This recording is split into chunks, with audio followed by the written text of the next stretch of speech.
Disclaimer, এই চ্যানেলের কোনো কন্টেন্টের বিরুদ্ধে পাইরেসি করলে কঠোর আইনগত ব্যবস্থা নেওয়া হবে। অনুগ্রহ করে পাইরেসি করবেন না এবং কাউকে পাইরেসি করতে উৎসাহিত করবেন না। ভূতের ডায়েরি কোনো কুসংস্কার বা অন্ধবিশ্বাস প্রচার করে না, ধর্মকে ছোট করে দেখায় না। আমরা শুধু মানুষের সঙ্গে ঘটে যাওয়া ভয়ানক ও রহস্যময় ঘটনা শোনাই। আমাদের গল্পগুলো ভয়ের সঙ্গে কৌতূহল, রহস্য এবং জীবনের অজানা দিকগুলোর অভিজ্ঞতা তুলে ধরে, যা দর্শককে ভয়ানক হলেও চিন্তাশীল অনুভূতি দেয়। আসসালামু আলাইকুম। ভূতের ডায়েরিতে আপনাদের সবাইকে স্বাগতম।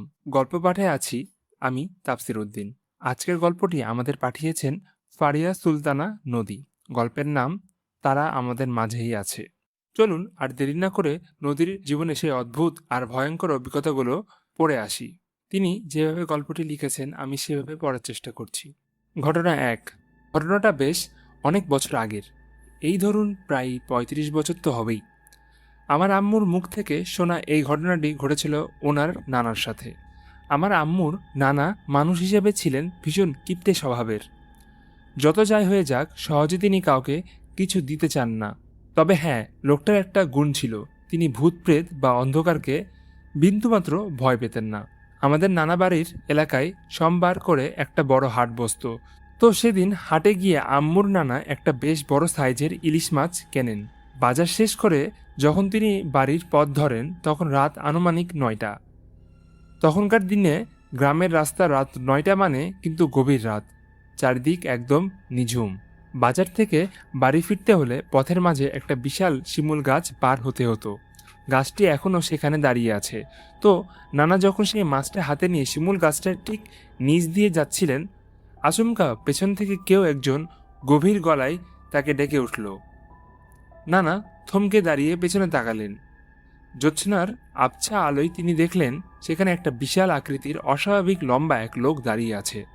নানা যেহেতু ভয় পেতেন না, তাই উল্টো ধমক দিয়ে বললেন, কি বলবি বল। সেই অদ্ভুত লোকটা তখন নানার হাতের ইলিশ মাছটার দিকে হাত বাড়িয়ে বলল, মাছটা আমাকে দিয়ে দে। কিন্তু নানা তো কিছুতেই স্বাদের ইলিশ মাছটা হাতছাড়া করবেন না, তিনি সাফ মানা করে দিলেন। তখন লোকটার গলার আওয়াজ কেমন যেন বদলে গেল। সেই হুমকি দিয়ে বলল, মাছ না দিলে কিন্তু তোর বড় ক্ষতি হয়ে যাবে। নানা রেগে গিয়ে বললেন, যা করার কর, মাছ আমি দেব না। এই বলে তিনি হেঁটে বাড়ি চলে গেলেন। কিন্তু অদ্ভুত ব্যাপার হলো, বাড়ি পৌঁছানোর সাথে সাথেই তিনি উঠানে জ্ঞান হারিয়ে মাটিতে পড়ে যান। অনেক চেষ্টার পর যখন ওনার জ্ঞান ফিরল, দেখা গেল ওনার মুখ দিয়ে আর কোনো কথা বের হচ্ছে না। ওনার কথা যেন একদম বন্ধ হয়ে গেল। তিনি একদম বোবার মতো হয়ে গেলেন। কথা বলতে পারতেন, কিন্তু খুব কষ্ট করে, দু একটা শব্দ মাত্র। পরবর্তীতে ইশারায় আর ভেঙে ভেঙে তিনি সেদিনের শিমুল গাছের সেই ভয়ঙ্কর ঘটনাটা সবার কাছে খুলে বললেন। আর এই ঘটনার কিছুদিনের মধ্যেই ওনার রহস্যময় মৃত্যু হয়। ঘটনা 2। এই ঘটনাটা আমার নিজের চোখে দেখা। তখন আমার বয়স 5 কি 6 বছর।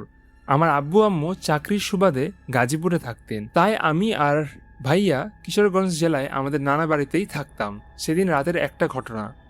আচমকায় আমার ছোট ভাইটার খুব কড়া জ্বর আসে। জ্বরের ঘোরে ও অনবরত কেঁদেই যাচ্ছিল, কিছুতেই থামানো যাচ্ছিল না। দুর্ভাগ্যবশত সেদিন এলাকায় কারেন্ট ছিল না, চারিদিকে ঘুটঘুটে অন্ধকার। ভাইকে একটু শান্ত করার জন্য আমার নানি ওকে কোলে নিয়ে ঘরের বাইরে উঠোনে এসে হাঁটতে লাগলেন, আর আমি ভয়ে ভয়ে নানির পেছনে পেছনে হাঁটছিলাম। আমাদের বাড়ির ঠিক পাশেই ছিল আমাদের পারিবারিক একটা কবরস্থান। নানি যখন ভাইকে কোলে নিয়ে হাঁটতে হাঁটতে কবরস্থানের কাছাকাছি গেলেন, হঠাৎ আমার চোখ গেল ভেতরের দিকে। যা দেখলাম তা দেখে আমার গায়ের লোম খাড়া হয়ে গেল। ঘুটঘুটে অন্ধকারের মাঝে ওই কবরস্থানের ভেতর প্রায় 20 থেকে 25 জন অস্বাভাবিক লম্বা লোক গোল হয়ে দাঁড়িয়ে আছে। তাদের সবার পরনে ধবধবে সাদা পোশাক, কিন্তু সবচাইতে ভয়ঙ্কর ব্যাপার ছিল তাদের কারো মুখ বোঝা যাচ্ছিল না, যেন কুয়াশা দিয়ে ঢাকা। নানিও ততক্ষণে বিপদটা বুঝতে পেরেছেন। তিনি আর এক মুহূর্ত দেরি না করে আমাদের দ্রুত নিয়ে ঘরের ভেতরে চলে এলেন এবং দরজা আটকিয়ে দিলেন। এই ঘটনার পরের দিন সকলেই তীব্র আতঙ্কে। আমার গায়েও প্রচুর জ্বর চলে এসেছিল। ঘটনা 3। আমার ছোটবেলার একটা বড় অংশ কেটেছিল নানা বাড়িতে। এই শেষ ঘটনাও ওখানেই ঘটা। তখন গ্রীষ্মকাল। একদিন রাতে যথারীতি গ্রামের কারেন্ট চলে গেল। ভ্যাপসা গরমে ঘরে থাকা দায়, তাই আমি আর পাড়ার আরও বেশ কয়েকজন ছেলেমেয়ে মিলে বাড়ির পাশের একটা মাঠে খেলতে গেলাম। রাতটা ছিল চমৎকার জ্যোৎস্না রাত, তাই চারিদিক বেশ পরিষ্কার দেখা যাচ্ছিল। মাঠের ঠিক এক কোণায় দুটো কবর ছিল, আর তার পাশেই দাঁড়িয়েছিল একটা বিশাল পুরনো আম গাছ। তখন ছিল আমের সময়। আমরা যখন সবাই খেলাধুলায় একদম ব্যস্ত, ঠিক তখনই গাছ থেকে ধপাস ধপাস করে কয়েকটা আম পড়ার শব্দ হলো। আমরা ভাবলাম পাকা আম পড়ছে। সবাই মিলে এক দৌড়ে আম কুড়াতে গেলাম, কিন্তু গাছের তলায় গিয়ে আমরা অবাক হয়ে গেলাম, সেখানে একটা আমও পড়ে নেই। আমরা ভাবলাম হয়তো ভুল শুনেছি, আবার খেলতে গেলাম। কিছুক্ষণ পর আবারও একই শব্দ। আমরা আবারও দৌড়ে গেলাম, কিন্তু এবারও মাটি একদম ফাঁকা। এভাবে পরপর কয়েকবার হলো, আর প্রতিবারই আমরা হতাশ হয়ে ফিরে এলাম।